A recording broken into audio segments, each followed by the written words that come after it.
That is what we'll be talking about. As you may have seen in that welcoming slide, we've got the Governor of Kaduna State, His Excellency Nasir El-Rufai. Good morning, Your Excellency. Thank you for joining us today on the program.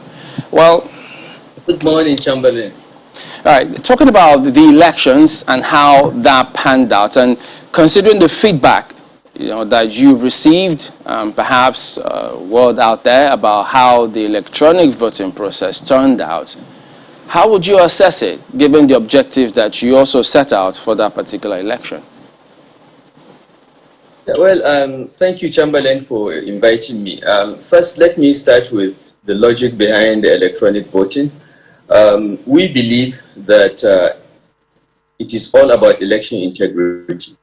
We believe that elections are the foundation of democracy, and everything must be done by every responsible government to ensure that people can vote in free and fair elections and their choices will matter. This is why from day one we decided to pursue this, and I'm happy that our Independent Electoral Commission took the necessary steps to bring in this technology. In 2018, we used it for the first time. There were issues about multiple voting. And in 2021, they improved the technology again to reduce the chances of multiple voting. The exercise, I would say, has been quite successful. Many people were suspicious. The opposition party claimed that the machines were programmed to deliver an APC victory.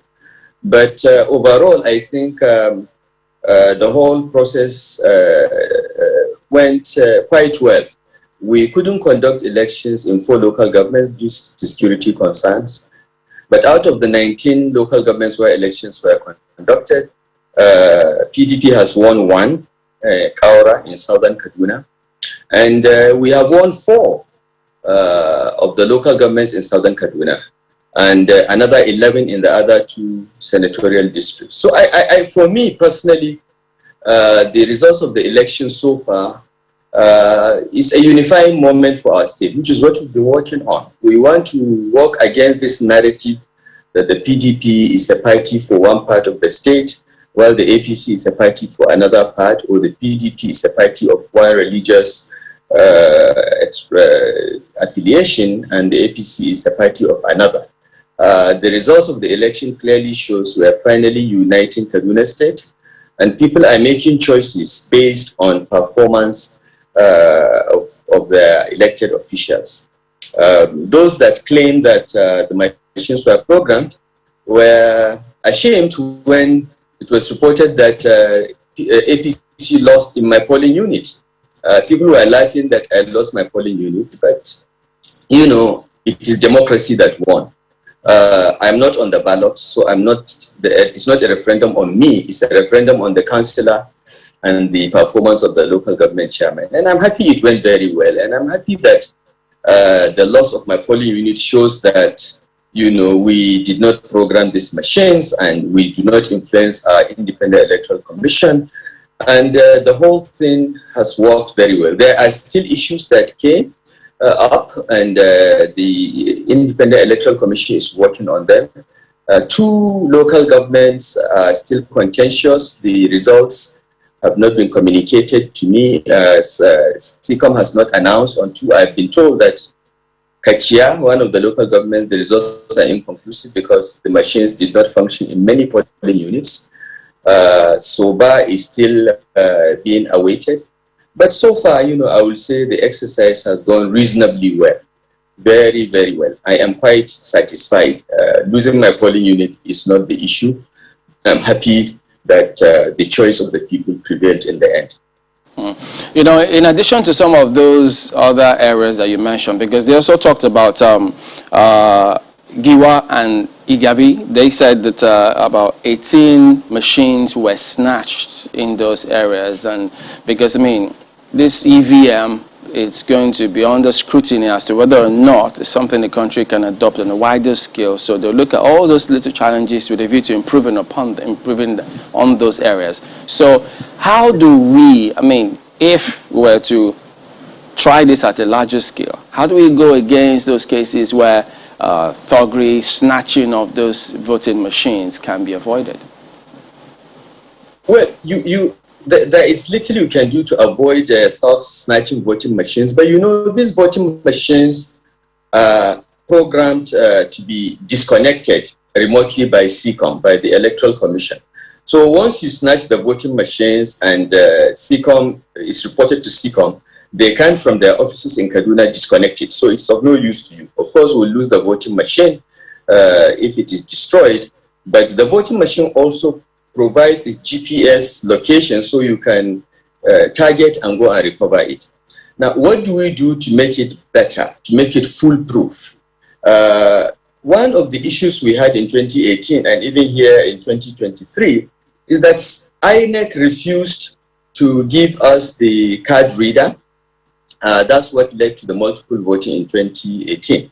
Now we have integrated the barcode of the electronic voting machine into the software of the the barcode of the voter's card into the software of the voting machine. So it is your card that activates the voting machine for you to vote. Now, if INEC would give us the source code for the card reader so that we integrate the card reader into the electronic voting machine, then accreditation will not even be necessary. If you come to a polling unit, you use your fingerprints to activate, to confirm that your voter's card is yours, and then the machine will open and you will vote. Then we can use the elections nationally. But in 2018, the chairman of of INEC said that they couldn't risk giving us voting machine, the card reader, because they had some by-elections around the corner. This time we didn't even try because we could see that INEC didn't want to give us the smart card reader. But if the smart card reader can be integrated into the voting machine, so there are not two separate processes, but one, you come to your polling unit, the voting machine already has the details of all the voters in that polling unit. Then it is your fingerprints, your biometrics that will identify you and confirm that it's your polling unit. Then the machine will open, you will vote only once, and you go. And if you go to another polling unit and try to use the voter's card, it will be rejected because the software will not recognize your voter's card as being for that polling unit. I think that's the way to make the system foolproof. And it can be done. It's a software modification issue and hardware insertion issue, and it can be done. We've talked to the Chinese manufacturers, and they are the same manufacturers that did the smart card reader, but they said that they can't give us the source code because they have an agreement with INEC not to release it to anyone. But if INEC is to adopt these electronic voting machines in Kaduna and integrate the card reader into the voting machine and throw away the standalone card readers, then we are on our way to having near perfect elections in the country.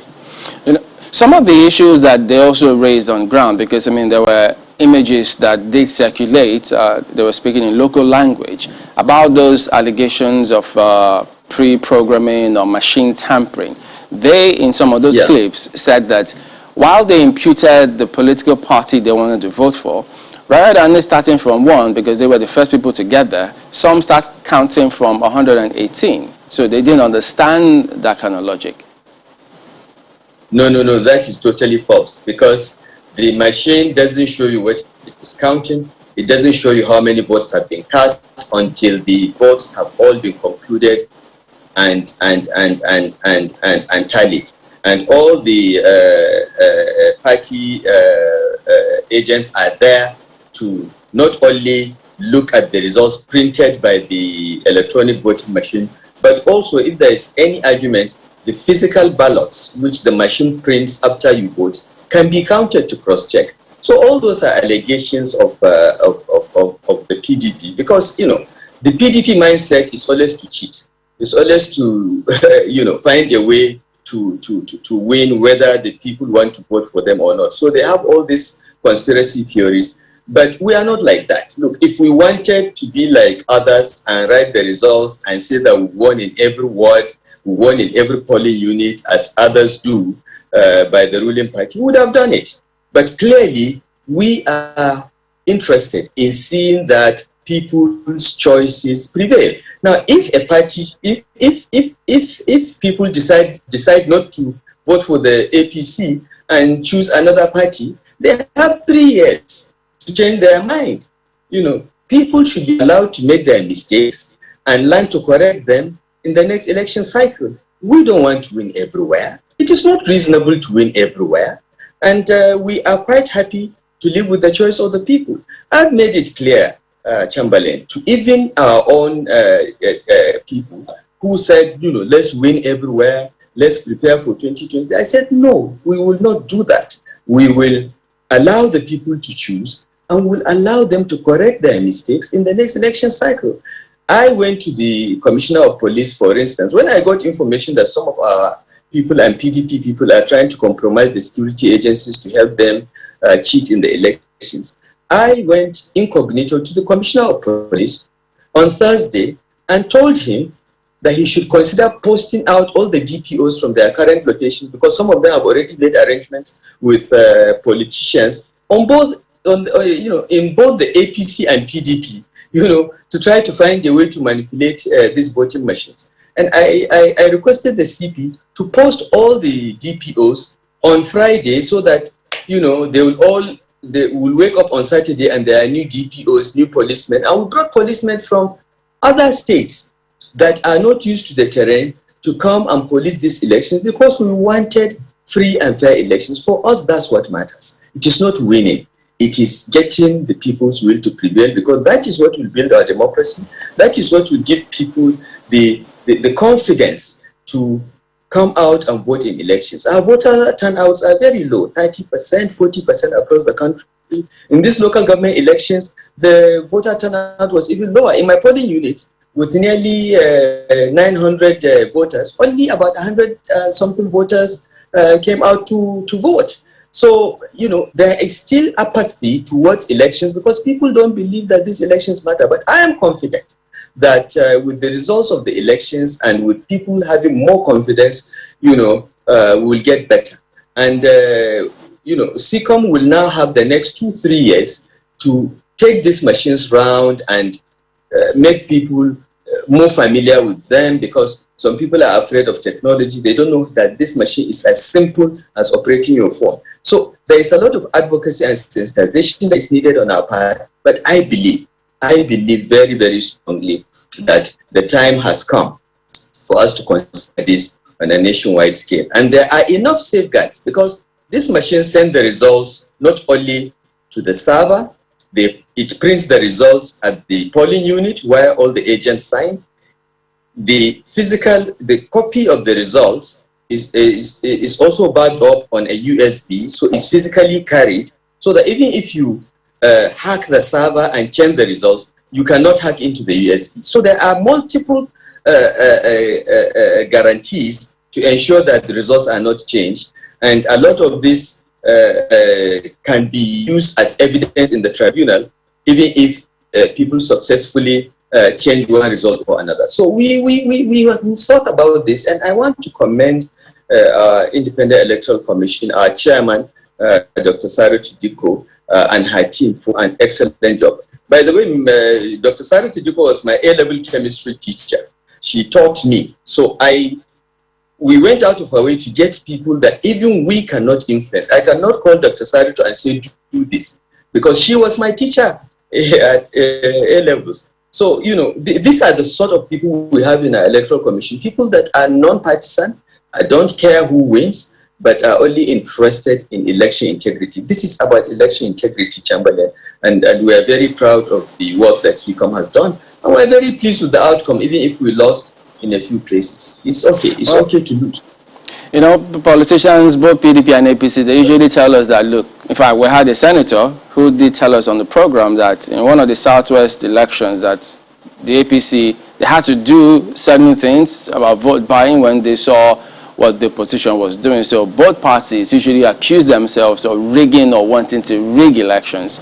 But about those areas that elections were postponed, I think for about 20 days or thereabout, why 20 days? Is there a guarantee that all the security challenges will be sorted out in 20 days for those elections to hold? Of course, there is no guarantee, but the security agencies were reasonably confident that because of ongoing military operations in various parts of the state, we believe that the bandits are being significantly decimated, and in 20 days or 21 days, we will be in a position to hold elections in those 4 local governments. Secondly, the police assured us that they can then deploy the bulk of the police in the state, including imports from neighboring states, to police these 4 local governments. It's easier to spread your resources, your entire state security assets in 4 local governments and secure them than to try to do it in 23. This is why I think SECOM took the decision to postpone in 4. We were more, from the government point of view, we recommended postponing elections in only 2 local governments, that the situation is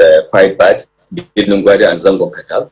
But SECOM, in their wisdom, in consultation with the security agencies, increased it to 4. Which again confirms that we don't tell them what to do. We provided the security briefings that we got, and we felt, based on our assessment by the Internal Security Affairs Ministry, that we should postpone 2, but they did 4. The police and other security agencies have assured us they will be able to provide adequate security for the 4 local governments in the next 3 weeks. But we are also reasonably assured by the military that in the next 3 weeks, banditry will be significantly decimated, not only in the 4 local governments, but across the state. That is why SECOM took that decision.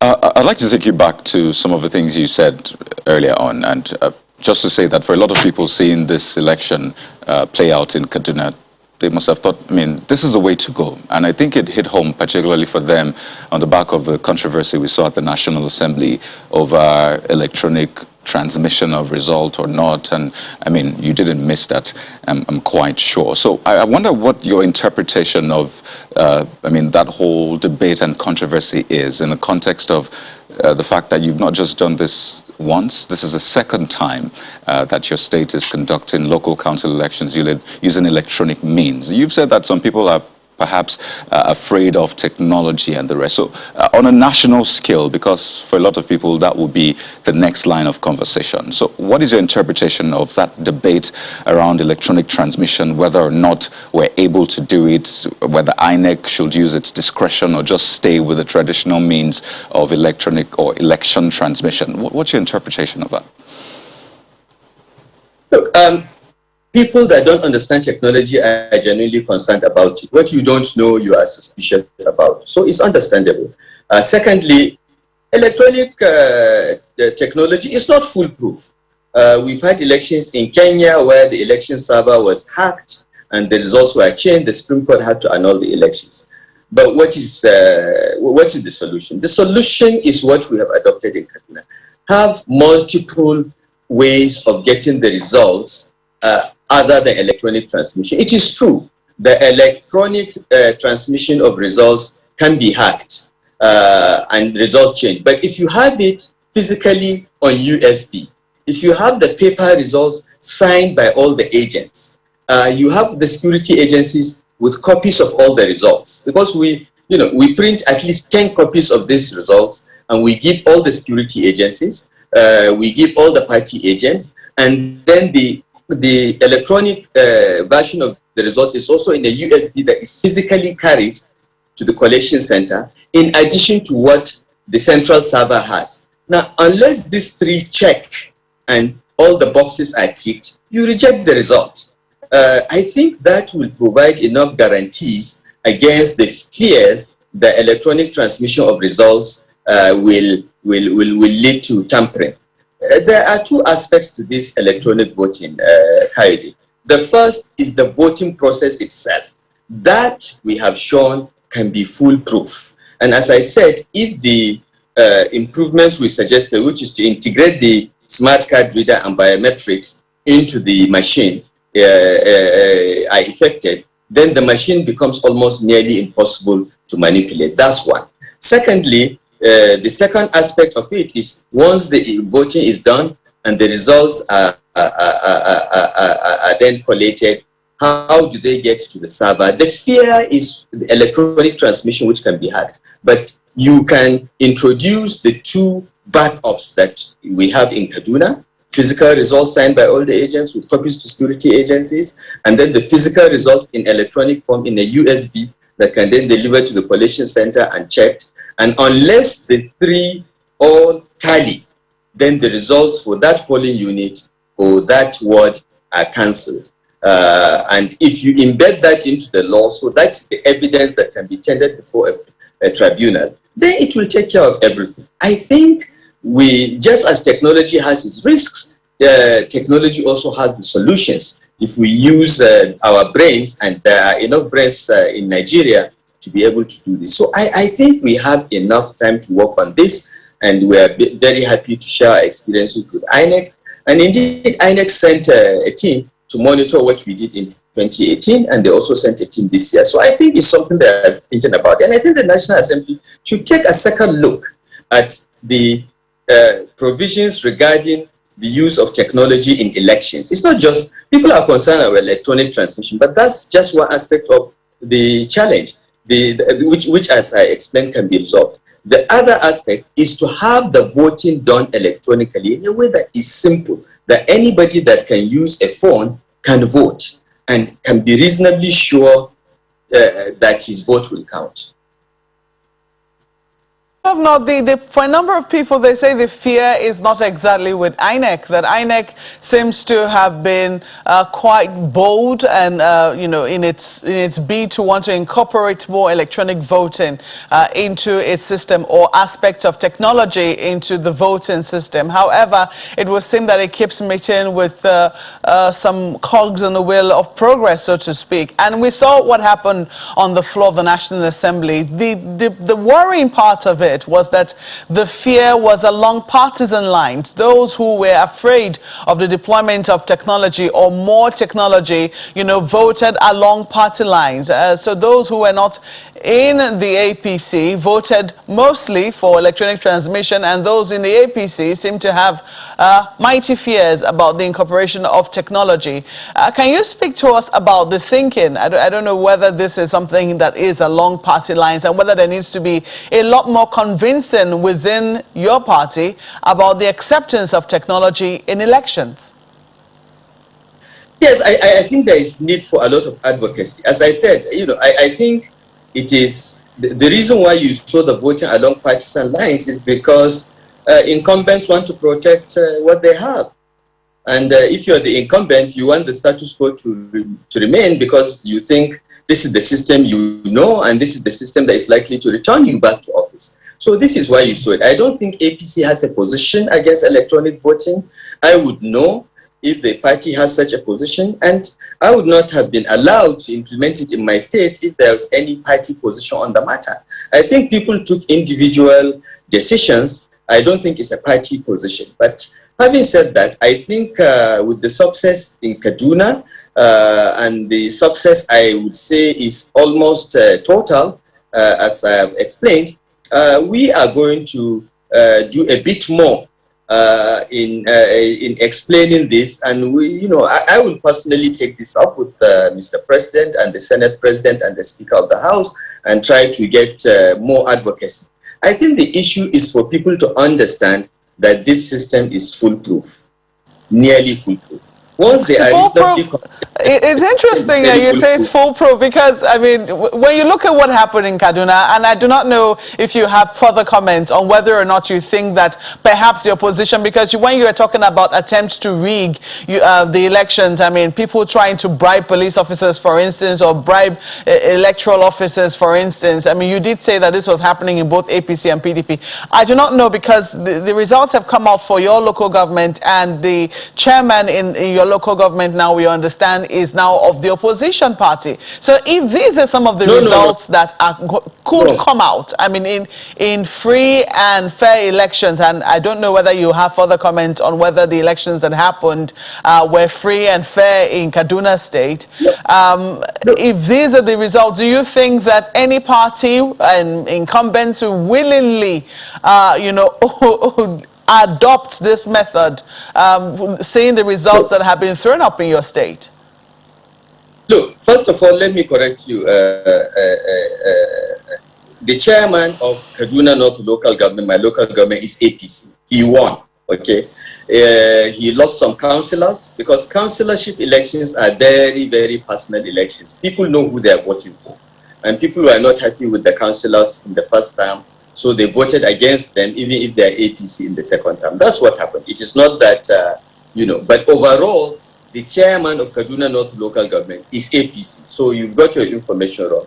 Yes, I lost my polling unit. Yes, the councillor in my ward is PDP.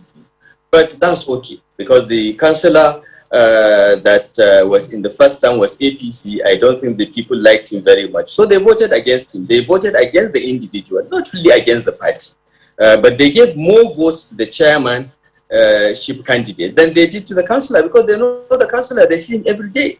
The chairman is a bit more remote. And of course, the governor is very far remote. So those that are saying that this is a referendum on me got it wrong. I am not on the ballot. Okay, so we won in Kaduna North local government. As I said, from the 15 local governments so far announced, APC has won 14. PDP has won 1 in Kaura in southern Kaduna. Even the heart of southern Kaduna opposition, Jema'a local government, where PDP has won consistently since 1999, this time flipped to APC. Okay, so it is not about incumbent or anything. It is about commitment to democracy and giving people their choice. So I think whether you are an incumbent or not, you should put the interests of democracy and public interest ahead and allow free and fair elections. I would say the elections in Kaduna, using the electronic voting machines, electronic transmission, and the multiple backups, have been very successful. The reason why people will try to compromise policemen and all that is because that's the system they are used to. But truly, the police cannot do anything to change the results of the election. They can't touch the machine. They can't do anything about the machine. If anything is done to manipulate the machine, as I said, SECOM, our electoral commission, can switch it off and cancel the results for that polling unit. And will be able to use GPS to track where the machine is and recover the machine, and then schedule a date for another election in that polling unit. And indeed, in several local governments, we're going to do by-elections in some polling units where the machines either malfunctioned or were snatched or were stolen or whatever. So, as I said, the system is nearly foolproof. You cannot manipulate it. Whether you use security agencies or electoral officials, you cannot really change anything, because you can't change the results in the machine. You can't change the results in the USB that will be taken to the collation center. You cannot change the results of that are printed and signed by all the party agents and giving copies to the security agencies. So unless you can change all three, hack into the server, change it, hack into the USB somehow and change it, and also rewrite all the results that are with the security agencies and the parties, you really cannot win in this thing. You may succeed in cheating initially, but by the time all the facts go before an election tribunal, you lose. So it's nearly foolproof. And if we can make all the lawmakers in the National Assembly understand this, and they are confident they were duly elected, they didn't write results in the last election that brought them to the National Assembly, they would have nothing to fear. The only person that will fear this system is the person who knew he was not elected, that he used the security agencies and INEC to somehow manipulate the results that brought him to the National Assembly or to the governor's office or the presidency. This is my view. Okay, sorry about the mix-up for the chairmanship results. I think that might be what is making the round, but I think that needs to be corrected immediately, that it was the councillorship results. The focus I was trying to make is the fact that if, assuming the APC were to lose more seats, do you think that it will be convincing, for instance, to your party members that this will be the way to go? Nonetheless, I mean, this is not the first time that Kaduna State has introduced this electronic voting, and looking at the fact that you did this in 2018 and now in 2021, you're also deploying this again, yet voter turnout is still low, confidence is still low. What do you think it would take for the confidence of the people in the voting process to come back full blast? Because some people will be extremely worried at the number of people who have registered versus the number of people who are actually coming out to vote. Yes, voter turnout is a major concern, and there are perhaps 2 or 3 reasons for this.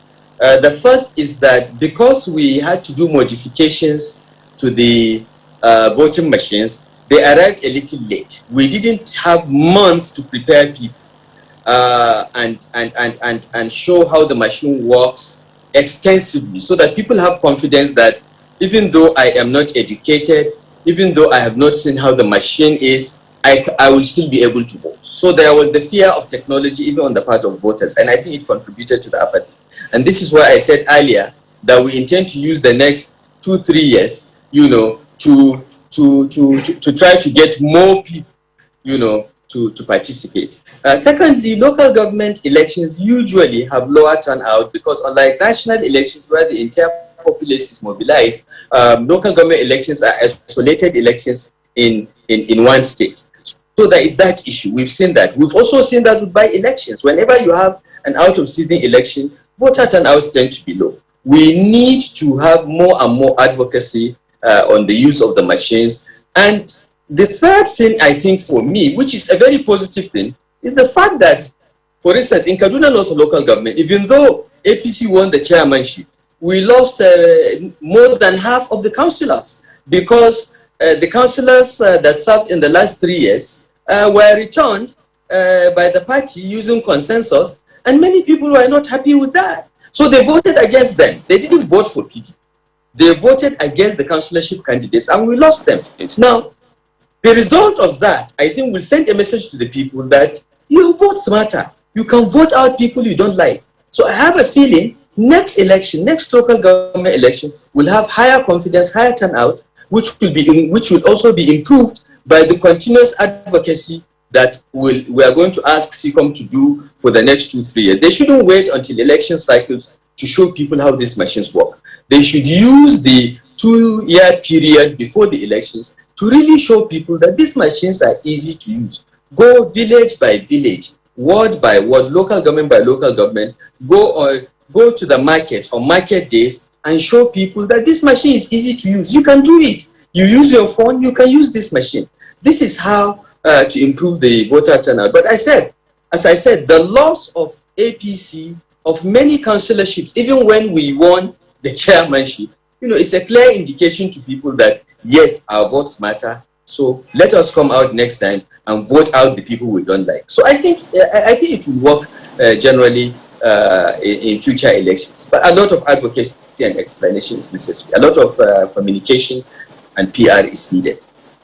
That will really be interesting to see that play out, because I know that lots of people who looked forward to National Assembly following the same path will be, I imagine, very excited about some of these perspectives. But let's talk about security, because that's an area that you have equally taken some measures and adopted certain strategies. But given the kind of results and what is still going on, do you feel hamstrung by the security architecture as it currently exists? Yes, it can be very frustrating sometimes because as state governor, I'm supposed to be the chief security officer of the state, but as I explained several times, the state governments control no security assets at all. These are federal security assets. And while they cooperate with us, they collaborate with us to some extent, at the end of the day, they take their orders from Abuja. And there are some things that we want done that, are not done. We have been meeting as governors of 8 frontline states, and we have very clear strategies and plans to end this banditry. But the constraints on the federal side sometimes slow us down. But we are working together more collaboratively, and I think we have turned the corner. I think the issue of banditry in the Northwest is at a tipping point, and we're going to see the end of it by the grace of God, because the aggressive military and police operations on the air and on the ground, are gradually and significantly decimating banditry. And I think we are coming to the end of it by the grace of God. But yes, we can be hamstrung sometimes. It can be frustrating sometimes. We have our own ideas, and sometimes the military and the police, are willing to implement some of our ideas. We are training our vigilantes, for instance, to use that to increase the footprint of the security agencies. Because one of the things that we must realize is that we have too few policemen, we have too few soldiers, airmen and women, and naval officers. Our military is too small.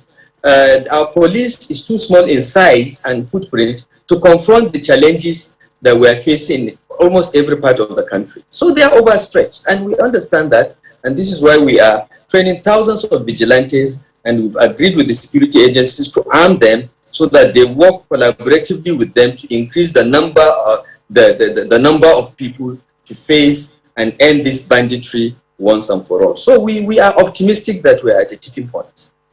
You know, almost all governors we've spoken with, I mean, on this platform have said the same thing about, just being chief security officers on paper and not in reality. And then when we speak to security experts, they tell you that, well, it's sometimes convenient for governors to say that, but during elections, you see how they find a way around, putting up those security architecture or assets to sort of favor them during elections. And I recall earlier on during this conversation, you told us how you sort of prevailed on the CP on how to deploy manpower strategically.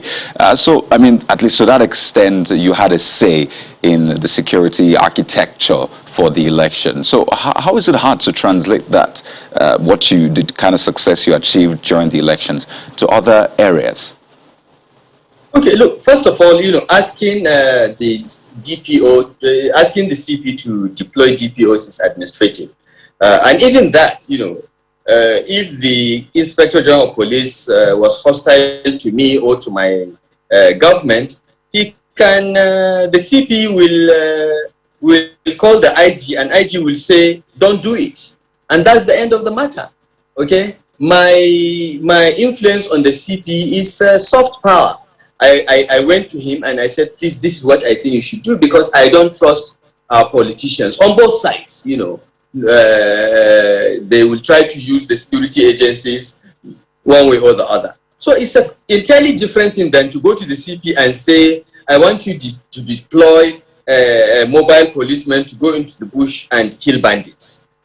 These are two different things. This is a normal election duty. There are very few risks involved. This one requires operational deployment, which the CP cannot do unless he calls his zonal AIG and calls the Inspector General of Police. This is how it works. And those that say that, during elections or when it is convenient, governors use the security agencies, forget that many incumbent governors in the 2019 elections lost elections. The governor of Adam, my friend Bindo, lost elections. If he was in a position to use security agencies to win, how did he lose? My friend, the governor of Bauchi, former governor of Bauchi, M.A. Abubakar, lost elections. So people like to pick and choose and point at governors because, governors are the least popular elected officials in the country. Because we are visible, some of us live flamboyantly and all that, and we're the punch bags of the Federal Republic. But it is absolutely untrue to say that, governors have absolute control of security agencies. Of course, if the governor has unlimited amounts of money, like some of the oil-producing states, you can fully control your federal police, even if you're in the opposition party. But many of us don't have those resources, to buy security agencies and pocket them exclusively. And even in such cases, I assure you, there are certain things they cannot do until they get clearance from Abuja. So we're not fully and completely in control. Not in every circumstance, particularly in operational matters. We have no control. They have to clear from the high commands of the police and the military. Well, I think it's quite worrisome for me to hear you, say that, to infer from what you have said that security at this point goes to the highest bidder, referencing oil-producing states who you think can afford more. And it's quite worrisome. So what is the fate of, Kaduna is doing quite well when it comes to IGR. So what becomes of the fate of other states that are not even on that 1 to 10 list of IGR or revenue? Does that mean that they're completely helpless? Well, I will not say they are completely helpless. I just gave you the example of how some governors are able to appropriate full security agencies fully into their pockets. But I just gave one instance. I do not believe that governors are completely helpless. I do not believe that it's all about resources. Relationships matter, and how you organize your architecture. So, but quite frankly, I think the days of relying on federation account are about gone, and we must work harder. We must work harder at the state level to be independent of federation account allocations. Every state has its own security architecture. For instance, in Kaduna State, the system we inherited with the security was under the Secretary to the State Government, who is a very busy official,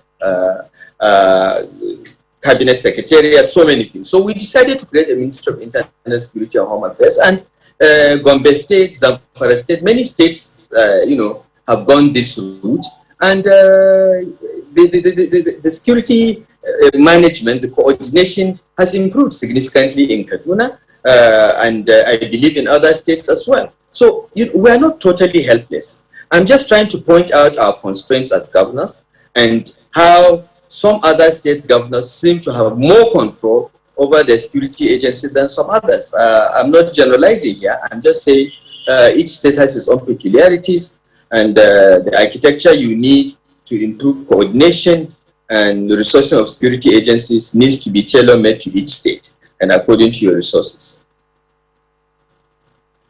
Of an oil-producing state, in fact, the one that gets the most revenue, River State. Sorry, I can't hear you.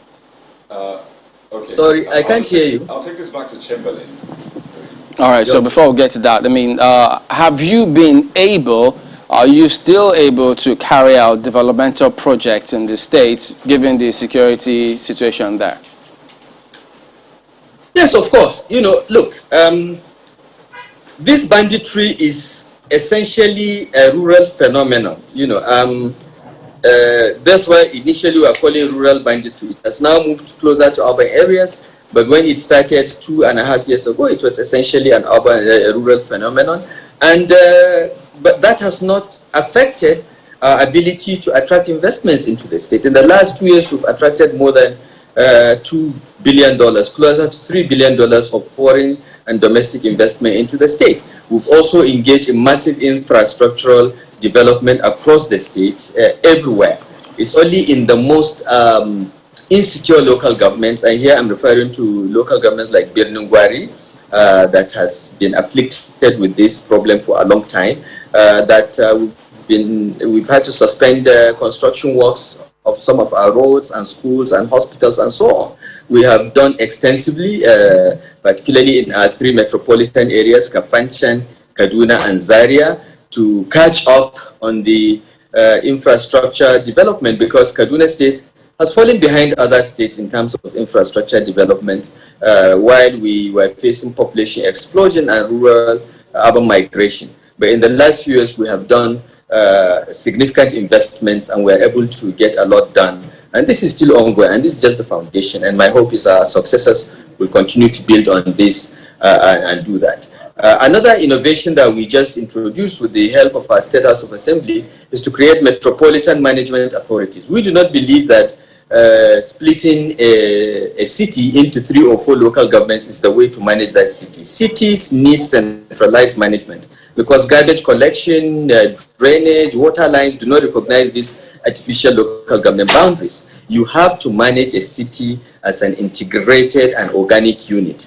And this is born from my experience in managing Abuja when I was minister. So we've created by law 3 metropolitan authorities to manage Kaduna Capital Territory, Zaria Metropolitan Authority, and Kafancha Municipal Authority. And we're appointing commissioners, very much like ministers of FCT, to oversee the coordination and the centralized management of these urban areas, and also to ensure that the billions of naira we invested in upgraded infrastructure in these 3 metropolitan areas are managed.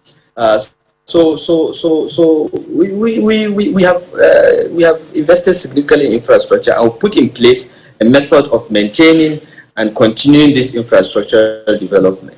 And we're very happy with it. Very soon we'll announce who the commissioners are that will manage these territories, and they will work with the local governments. The local government councils will still be in charge of issues like education and so on.